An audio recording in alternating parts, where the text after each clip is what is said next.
Ahalba maktada Kangleipak News Tengbang Lof KNTL Manipur na meeyambu ikok nonna khuramjari amadi meeyamdagi mateng nijari.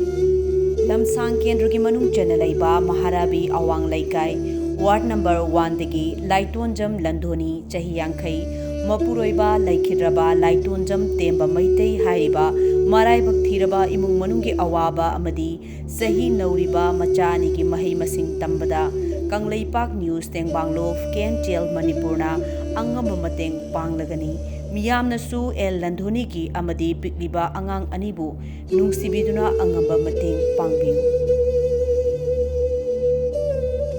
Mapuroiba leiba kanana tambangamgani Laitonjam Landhoni ki Mapuroiba kumja lisingani ga taraga mapan November thada anaba amana maram oiraga leikhidre.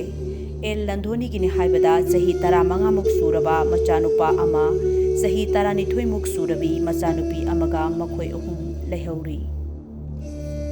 Hingnanabagi lanfamda sinfamda silhau thidana leikai gi afang-afangba thabak suduna amadi lamdam aduda leiba nganu-Yen gi farm amada thabak suba yauduna maduda fanglakpa senfam kharana macha ani gi nongmagi mabuk thananaba hotnajarami adubu ngasidi Landhoni gi haksangda anaba amana maram oiraga thabak suba chatpa ngamdabana wakhal mapung phadriba macha anibu mabuk thanna pijaba ngamdana hingli haiduna thamoi sokna L Landhoni na Kangleipak News Tengbang Lof KNTL Manipur gi executive member aikhoida paudam biraki aina thabak se kari sudage khanbada ichaji ngamdabanina karare kari sudage lakai kari sugudaba kari negedaba asida yen nganu marum loiba nganu marum kon ba mafam ama lei maduda ai jangjaraga noigi thabak se khara yaujage haraga ai yaw Chanu pati sahi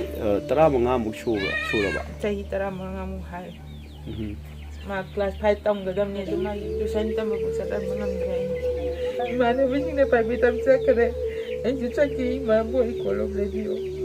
Lai dai te ju boy le dio. Kolom le bi ba hai ni ko pore le dio. Pore le dio. Nai sini. Makhatana L Landhoni gi machanupi lenthoi ngambina asumna thamoi sokna paudam birai.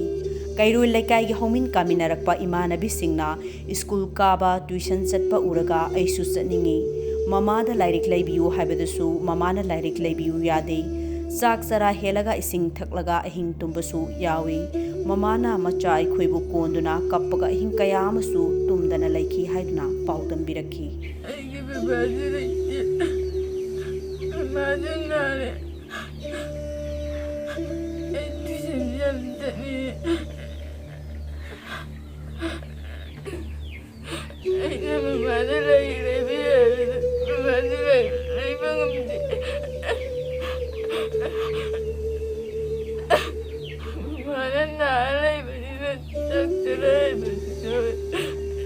Laitonjam Landhoni ki imung manung ki awaba khudong chadaba singa sigidamak Angamba mateng pangbiningba khwai tarana pizariba contact number asida pau faubiraga mateng pangbiba yagani